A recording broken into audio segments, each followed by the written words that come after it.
Hi guys, Vince here once again, and today I'm going to be reviewing Dirk Gently's Holistic Detective Agency, a series which was recently released back in October of 2016 on Netflix, which is, if I'm not mistaken, a Netflix created series, and it features the likes of Elijah Wood, and it's directed by Max Landis, who has also worked on a number of other fairly high-profile productions such as Victor Frankenstein and Chronicle, as well as a number of other films in both the producer and director roles. Dirk Gently itself is a supernatural crime series, and it's based on novels of the same name by Douglas Adams.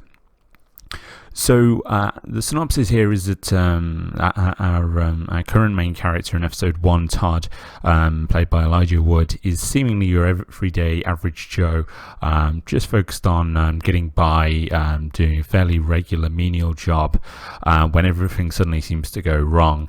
And as things just go from bad to worse, he comes across the eponymous Dirk Gently and gets pulled into this crazy supernatural world and a mystery case.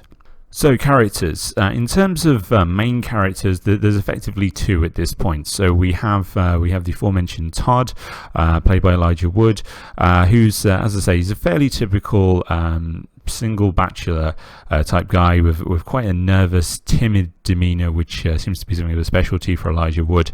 And initially, he comes across as quite a one-dimensional character.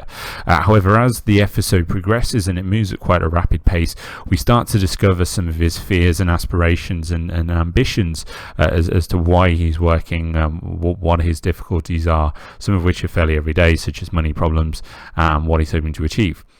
Dirk, of course, the eponymous character, is very off-kilter and wacky, and every one thing he says seems to contradict every other thing he says. And his performance to me is very much reminiscent of Benedict Cumberbatch's Sherlock, as well as a number of the Doctor Who characters. He's very fast and kind of in your face in a lot of ways, and he has quite a typical quirky British behaviour that you would associate with those characters. There are a number of other characters, of course. Second to them, I would say, is Todd's sister Amanda, who is also fairly everyday, however has quite a significant and rare illness, which we're treated to understanding a little bit better throughout the episode, and a number of other more ancillary characters who really serve to provide a number of different plot threads which aren't really clearly explained, but we know that they tie into this case that Dirk's trying to cover, and a lot of them are quite brief in their duration and scenes throughout the episode. However, I don't feel as though they're completely one-dimensional or underdone. Their performances are quite effective, and it certainly provides a certain element of intrigue as to where they fit in and what their goals and ambitions are. Just to give you a couple of examples, we have an assassin and Todd's landlord and a number of other different detectives and other people who have interests here. So performance and pacing. As I've come to expect with Netflix, the whole show feels very tightly knit together, and it certainly keeps your interest without any feeling of slowing down throughout. In fact, you're really there's a lot thrown at you throughout the episode, but at no point did I feel overwhelmed or like I didn't care for these characters. They ride a good kind of a good balance in giving you a little without overdoing things or without it coming across as overdone. All of the characters were well suited, as mentioned, and served to create a general intrigue as to what their places within this world, what their motives are, and certainly some of them as to what their supernatural capabilities are, as the rules aren't really clearly explained in this, and that's one of the few negative points I would actually point out, as of course it is a supernatural crime show that we're watching, and we're not quite sure how what these guys are capable of or what they're looking to achieve. So appearance and audio. One of the things that I was actually quite surprised by, and perhaps it's down to my ignorance, but I was really surprised by how violent the show is, and actually in the cases where there is violence, they really don't hold back, and it's actually quite gruesome. And to me, this came across very much as more of a quirky, as I say, off-kilter show, but it's worth mentioning that they really don't hold back in the scenes in which there is violence.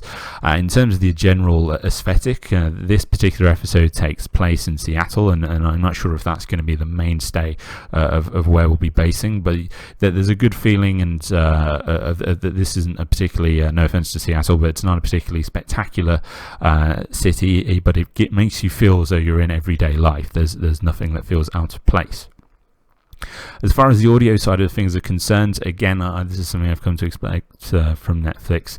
It really serves to fit in well with the general atmosphere and the pacing of the episode. We have a lot of different noises and more peculiar music, and that helps to really emphasize what's happening and help us feel like the episode is advancing without it feeling over the top or obtrusive. So in summary, the aim, of course, with any pilot episode is to establish these characters, generate interest, and of course get the plot going without it feeling forced or ham-fisted. And this is something that's done very well. Pilot episodes are difficult to do well, particularly in series in which the plot is fairly key, and this is something that I feel Netflix have achieved very well. One thing which did pull me out slightly, as I mentioned before, is that we don't quite understand what the rules are here in this universe, and it's a tricky balance to strike, because of course if you spend the whole episode talking about what the rules are and how things work and who's important and why, it can make the episode feel very slow and sluggish and not particularly interesting, which is very damaging for a pilot. However, this made it difficult for me in some cases to care quite as much as I perhaps should have, or really understand what the ramifications were of what we're doing. However, on the bright side, this of course does provide more of an intrigue going throughout the rest of the series, so I can understand why they did this. As mentioned, there are a number of different threads we come across here and different factions, and I am genuinely curious to see how they fit together, and in this regard I very much enjoyed myself, and I'm interested to see how the series progresses.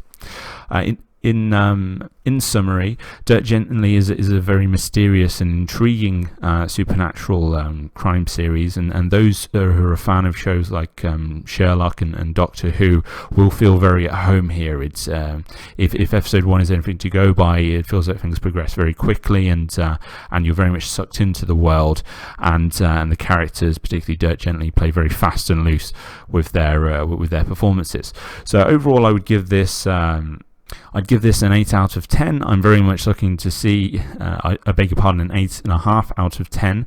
I'm very much looking to see how, I'm very much looking forward to see how Dirk & Co.'s mystery unfolds throughout the rest of this series, and it does feel like it's quite a promising plot we have in our hands. So that just about covers my review of episode 1, guys. I hope you enjoyed yourselves. Don't forget to drop me a like and a subscribe if you want to see more stuff like this, and if you'd like me to see me cover Dirk Gently a little bit more, and we'll see you again next time.